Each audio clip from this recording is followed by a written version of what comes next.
أعوذ بالله من الشيطان الرجيم. يا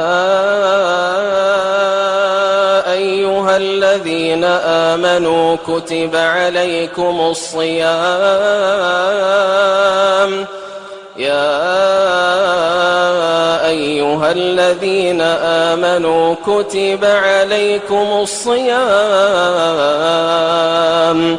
كتب عليكم الصيام كما كتب على الذين من قبلكم لعلكم تتقون أياما معدودات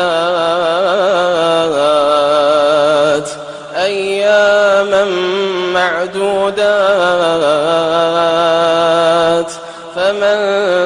كان منكم مريضا أو على سفر فعدة من أيام أخر وعلى الذين يطيقونه فدية طعام مسكين فمن تطوع خيرا فهو خير له وأن تصوموا خير لكم إن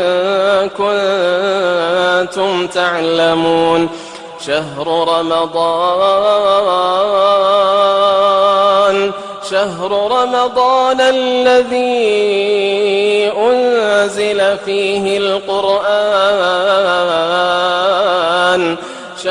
رمضان الذي أنزل فيه القرآن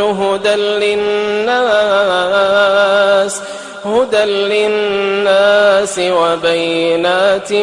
من الهدى والفرقان فمن شهد منكم الشهر فليصمه ومن كان مريضا أو على سفر فعدة من أيام أخر